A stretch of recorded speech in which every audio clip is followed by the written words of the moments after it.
Welcome to Deep Dive Daily. Good morning.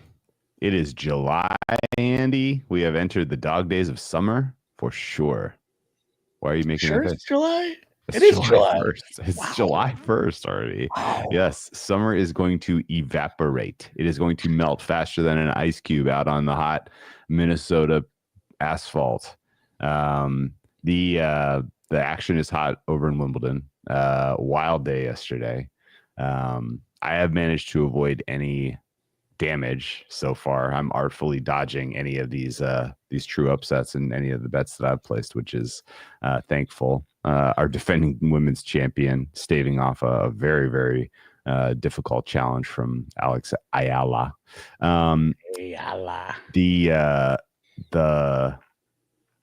one big comment, I want to make one quick comment about this Fritz Peteschi pair card match. I feel like if they hadn't instituted the fifth set tie break, Fritz would have ran over him in the fifth set, right? No. I felt like he had a lot of momentum. No, my point was if this match and these players, if they hadn't instituted the fifth set tiebreak rule, this would have threatened Mahu Isner. Are they? They're not allowed to do that anymore. They just do the 10 point. Yeah, no, I'm saying that rule is preventing a run at history. I think because breaks have been extremely hard to come by. What a dumb match! What a dumb match that was. It was awesomely stupid. Stupid. Yeah. So far, Peteschi Pericard has managed to bring up. Wait, hang on. Don't look at the stats. You ready? All right. In 25 return games won, GMP has produced how many break chances, Andy? Like 2. I mean, it's 4 Zero. Sets. Zero. Zero. He has yet to produce a break chance in the same sample size. Taylor Fritz has converted 1 of 5. So yes, this would have been one of those 70 to 68 in the fifth sets if they didn't institute the tiebreak. Even the tiebreaks were fucking razor thin. I mean, Apelka still plays, but barely any makes me miss breaks. some of those guys. Miss Isner. I always say Eisner. I'm picturing this Disney exec when I say it. Michael Who's the other guy? Who's the Russian? The Colonel. The other big serve bot. Ivo Karlovic. Karlovic. He wasn't Russian. Was he? He was Croatian. There we go. Very Russian name. Yeah, Karlovic. My other favorite serve bot. It's been fun. I do have a small punt on GMP at like 4.5. Oh, not buying out because it was small stakes. You're very lucky that there is a tiebreak rule because he's never going to break Fritz. No, it's not. I know, but Christ, I thought I had it. It was 5-1 in that fourth set in the tiebreak, and I flipped my phone to something else quick, and then my kid needed something, and then suddenly flash score pops. I'm like, oh, good, he took care. What 2-2? Like that's not what it's supposed to say. Error flash score. Wrong. You're wrong. Alcaraz did win, but my Kelshi position is very no, but it didn't get better. Like I don't think anybody was impressed with that, so it remains where it was. I will say I have mixed thoughts on this. It's fine. It's a first. Who cares? It was a first, round. Here's the other thing, Andy. People are acting like this was 1,000,000% on Alcaraz on like playing down to his competition. Fognini was a magician. Oh, no, Fognini was doing shit. He was a magician out there.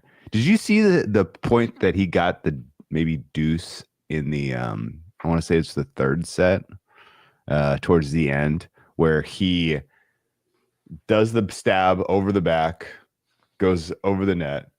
Carlos runs it down, lobs it in. It comes over Fognini's head as he's running backwards. It tags the line. The crowd, whoa! Oh my gosh! And Fognini whips around and absolutely hammers, like all like just instinctually, just whoosh, hammers like a cross court forehand that was diabolically like angled. And Alcaraz was just stunned that it comes back. He barely gets it back to Fognini, and then Fognini just puts away the absolute hammer winner. And I'm watching this, and I'm like, this guy, like he's This fucking he is guy. the best. I love him. I love Fognini. He is such a character, and he knew this is the last time I'm going to be on this big of a stage for my career. Yeah, he's I'm done now. Bring it. Done here. Fucking bringing it. I'm bringing it. Everything I got, I'm bringing it today. And you know what? Alcaraz likes Fognini. He does. He likes to rally with him. He likes to practice with him. He probably is a little bit in awe of him just because Fognini has produced some incredibly watchable matches through his life of coming into the world of tennis. Like if I was in Alcaraz's shoes, he would have been one of my favorite players. Like it's more fun to watch him do the absurd shit he does on a tennis court than it was just watching Nadal be dominant, right? And then I think that was part of it, right? And ultimately, for that to be Fognini's last match at a slam was so worthy. It was so awesome, and it was fun. Even with the little bit of a letdown in the fifth set. Well, yeah, I mean that was really like I have to really turn it right. I wasn't intending to go here, but I have to. Yeah, I have to bring like semifinal form right now. That's right. Here's another quiz for you, Andy. How much of the match did you watch, by the way? After we went off air, I basically sat down and watched the the end of it, but I didn't catch a lot of the first part. The highlight package is worth seeing if you didn't already, because it was just flat out awesome. In total there were 357 points played. Okay, I'm just giving you a little context. Alcaraz won 52%, Fognini won 48%. That's amazing. How many winners did Fognini produce yesterday? Oh, 74. Oh, 53. He had 53. I wanted to go winners. higher. 53 winners to Carlos's 52. Like, this was not an unforced error fest from Carlos. He was making his errors, don't get me wrong, but this was Fognini producing magic, and it was awesome. And I am not worried at all about Alcaraz ultimately winning this title. That was not any reason for concern. That was just an awesome moment of a farewell to one of the greatest showmen that I will remember watching through the years betting tennis. Andy brought up Ivo Karlovic. Figure it'd be fun little story time. The back in the day, people always ask me like, well, why did you bet tennis? Like, what? Like, did you play tennis? No. I was a swimmer. Like the swimming tennis club. I was in the when I went down to the swimming tennis club, I was in the pool. You couldn't get me out of the pool. I was a pool rat. The tennis came around betting wise because it's such a perfect handshake with football season, right? The playoffs, the games start winding down. There's less to bet on. Tennis is starting up. And then the handoff at Labor Day is just absolutely perfect with the last slam, closing the book on the last slam. NFL week 1 the same day. Like it's perfect symmetry. And so it was like, I should try to bet this. And at the time I was making numbers for football, largely using DVOA. And I was like, I just got to go find the tennis equivalent of DVOA and I'll be able to make numbers for these tennis players, right? And not easy to find that. You went back in the day, if you went to the ATP website, and you went to the statistics page. Yeah. The statistics page on the ATP website literally was all-time leading aces. Karlovic was at the top. I was like, what? Like, how are you supposed to use all-time leader in aces for any type of handicap? That makes no sense. So that was kind of a head scratcher. Where are we going to get the data? Stumbled into the tennis abstract database, and then the rest is history. That I was going to say that existed for a good 6 years. There was nobody else that was really utilizing the tennis abstract database especially well.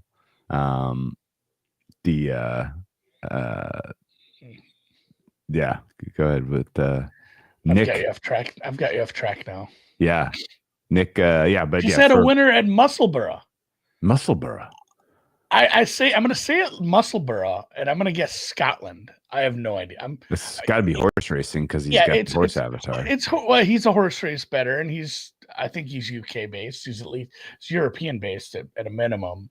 I'm going Scotland. I'm not even going to Google it. I'll let him tell us. But yeah. So back in the day, it was very clearly Tennis Abstract was this really, really useful database, and there were a handful of people who were using it to make fairs, and then everybody else was just using I don't know what. But there was no other data source out there, and it was a huge competitive advantage for betting tennis match by match, and it doesn't exist anymore because now everybody uses it. So it's kind of gotten to the point where all of the fairs come from the same place. I don't know how they don't. They should. I mean, $10 a month or something. They should just charge. Oh yeah, for sure. It's crazy that it's still a free. Oh yeah, no, it's hard. Like it's not easy to to scrape the data and manipulate it. Like it takes, you have to build some infrastructure, and it's tough. But there was oh man, do you remember the name of the guy who did the Pinnacle podcast with me that made the tennis sheets? Brad? No.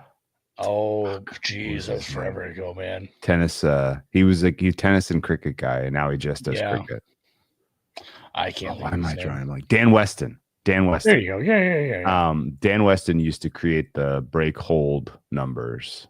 That I think he might have been just hand calcing that stuff. Oh yeah, he was doing that shit by hand and putting it together. Yeah, but he was putting together the whole break percentages, and to me at least, that still stands the test of time as like what is going on with this player's form on this surface. If you can add their hold break over last 52 on a given surface, that is telling you, like that's a relatively good kind of power number. I think it's a good indicator of directionality of form too. Yeah. When you do some different sample sizes of it. For sure. Hold percentage plus break percentage. You could also look at return points 1 plus service points 1, but that is kind of sometimes misses the big points, right? If you're winning lots of return points, but you're not converting break points, you're just making our friend Kelly angry. Yeah. Jesus, that poor guy. Our guy Alcaraz plays tomorrow. Early against Tarve, is it Tarvet? Sure, that was. He's British, so I'm going to say Tarvet. If he scuffles in that match, then Houston we have a problem. So this guy, this is a 700th in the world kind of ranking kid, 21-year-old from Britain. The crowd will be behind him. They love their locals there, their strawberries, their cream, and their locals. Anyway, back to I will say that the Kalshi thing.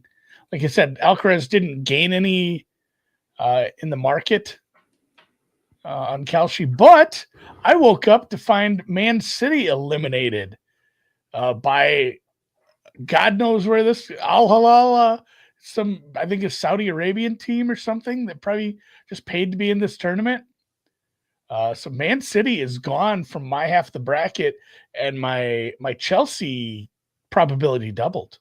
Hell yeah. Yeah, El Hilal, yeah. El Hilal, yeah. I think it was like an extra time match. Al Hilal, yeah,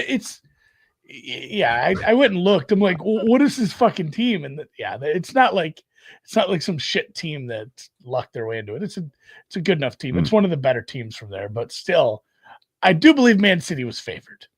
I would imagine. Musselburgh, by the way, is the largest settlement in East Lothian, Scotland, on the coast of the Firth of Forth, 5 miles east of Edinburgh city centre. Boom. Scotland having a moment, thanks to I've told you that story where I was bored on TVG and I started betting like races over there. Yeah, sure. And it was like, on TVG, anyone who's done horse race betting, you have that free that's the best part about TVG is you have that free stream. That's the best watch part. Any race you bet. It doesn't matter where you're watching the shittiest broadcast from some third-rate horse track in Nebraska, but it's there. And the one of these matches, it's like 5 horses in the race. I look at a little bit of form. I spend like 2 minutes on this. I look at form, I look at numbers. I'm like, all right, I like this horse. I'm just gonna, $20 on a medium shot horse here and have some fun. And this race was like 10 minutes long. It was like 18,000 meters or some god awful distance because they take off. I'm like, oh, they're not going very fast because you can't, like, literally the race took forever. And of course my horse leads for like 6 straight minutes and then have you ever flipped into the New Mexico track where it's just a straight line? I have not seen that one. Well, yeah, and then it's like I think they just jumped over a fence. There's like fog. They're out in the countryside somewhere. It's like it reminded me of the Michael Scott fun run for the cure to cure rabies, Sure. where they run a 5K and at the end they're like, "Where are we?" They're like, I don't know, like 5 kilometers from the office. Like you couldn't have made it a loop. I think that's what this horse race is too. They just end up like 5 miles from the damn place. Did you watch any of the cross country highlights from the equestrian at the Olympics, where they were at the Palace of Versailles and they built all the obstacles? And they're literally running around the grounds of the palace. It was a huge course, like through the woods and grounds, over bridges and water features. The highlights of that will make you be like, wait, this was the Olympics? Like, huh? Oh, no, I mean, I saw pictures of it because they had like here's all the really cool places that they had events. And it's like, hey, we're skateboarding where they guillotined people. Yeah. The best one. Yeah. Yeah. Brett is putting Egon upset alert. P. Cooter Matova giving her a little bit of a fight right now. Don't love hearing that from Brett because I have some Iga outright that I was kind of excited about. Giorgio's got some bets for us. You've taken the goals. Asian handicap plus 7.5. Okay. Dortmund, the Germans. I believe it's the FIFA Club World Cup. The FIFA Club World Cup. FCWC.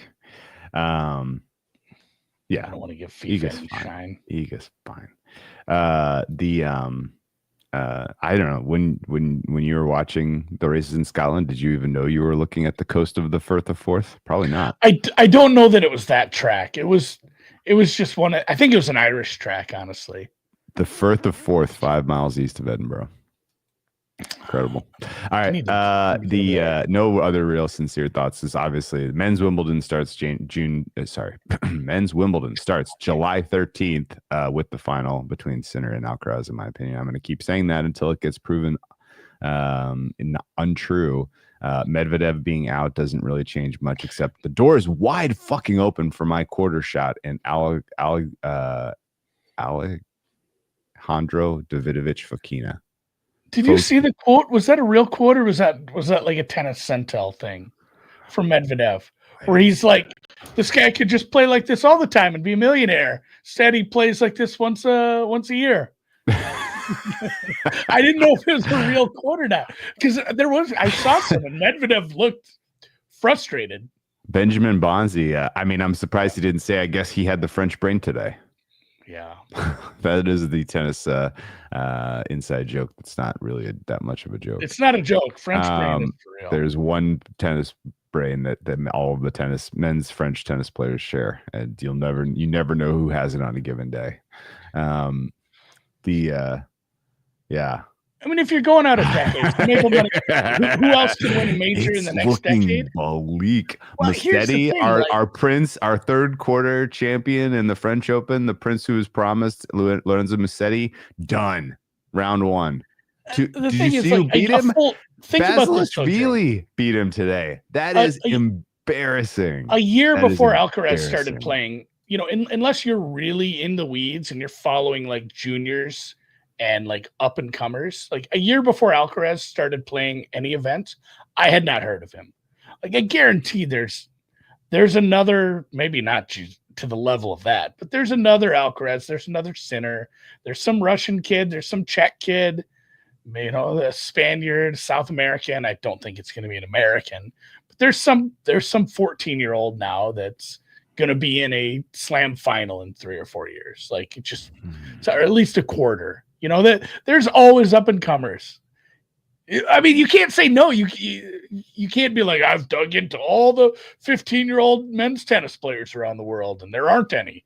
Like there's always somebody that comes up. Well, And here's that's what's fun, because there's always like a half dozen, and you end up with an Alcaraz, you end up with a Sinner, then you end up with like a Hatchinoff, where it's like, hey, this kid, no. Well, so that's the thing, is that the problem that's going to happen is that the longer that this rivalry goes between Sinner and Alcaraz, they're just going to make each other better, right? So whoever comes onto the scene has a humongous gap in terms of just ability and understanding of, like how to play at that level. Like the fact that Nadal and Federer pushed each other to the heights that they did, and that Djokovic had to find that level to be able to win slams, like that's not an accident. Like they made each other better. They were playing each other so frequently, and yeah, I and think in a different era, Andy Murray has has like 10 slams. Yeah, for sure. Yeah, absolutely. Son of a bitch, Yeah, yeah, being absolutely.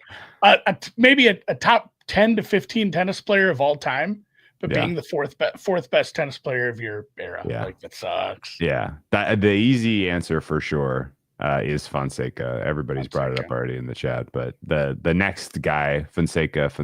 Yeah, I mean, probably is your next most likely guy. I don't.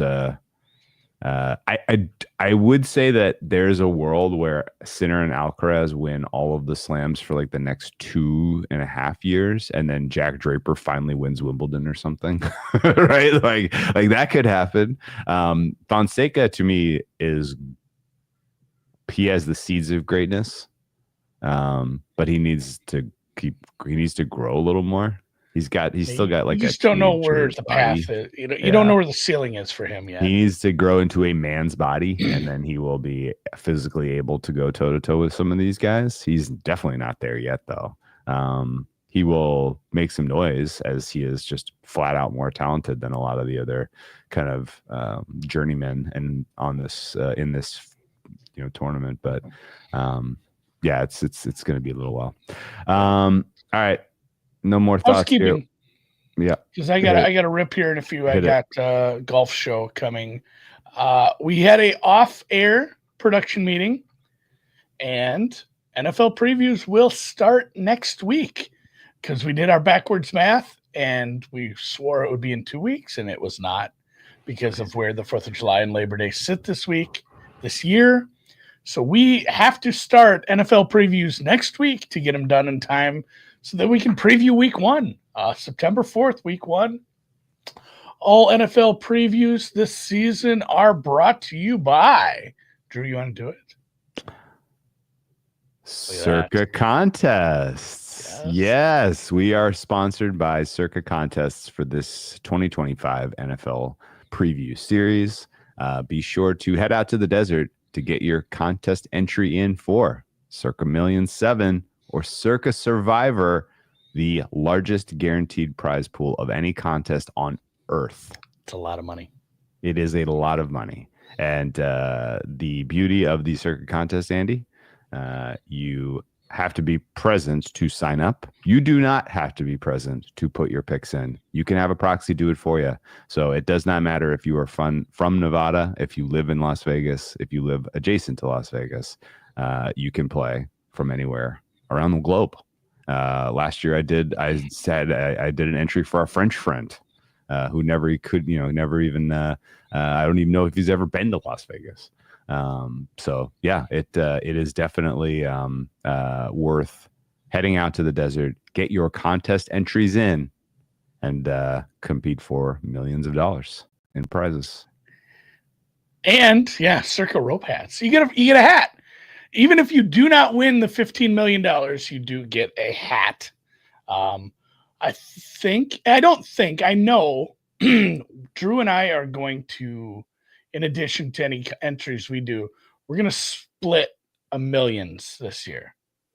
And yes. we're going to come up with, the system is not 100% there, but we're close. We're going to come up with some sort of system of power ratings and rank choice voting and vetoing, where we come up with our 5 plays for that entry each week during the shows. We'll talk it out and we'll see how that one does. And we will be quick to turn on ourselves if it does poorly and make a run at that booby prize if we need to. Oh, it'd be great. Yeah. My biggest contest win of my life was the fourth quarter booby 2 years ago. And honestly, here's the fun part. It's fun content, but actually if we do too well, we will 100% cancel that segment of the show. Because if we're if we're in like the top 5 in the last couple of weeks, we can't just be like, here's who we're playing. Or we could yes. There's only ever power in this, Andy. You're only ever flexing power. I think. Pericar. Did he lose? Well, he just triple break point at 5-4 here, so it's a bad spot to be in a fifth triple set. match point. Triple match point, yes. It's on his serve though. If you guys good serve, the young man can serve. I have all the info.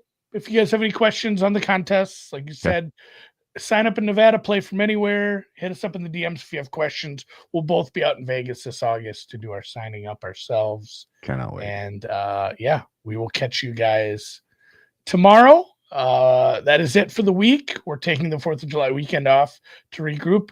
We didn't mention when these shows were. So we had been doing last year, we did mega shows. We did twice a week, 2-hour-long shows. I'd split them in half, release the podcast 4 times a week. We're going to go Monday through Thursday, a team at a time. Daily. Daily, about an hour. What did we say for time? We're noon. 1 hour. We are limiting ourselves to 1 hour. When we hit that 1 hour mark, they're playing us off. Yep. Oscar style. Oh, you go ahead. Noon Pacific, right? Noon Pacific. Noon Pacific. Yeah. The music auto music. Live. Starting live.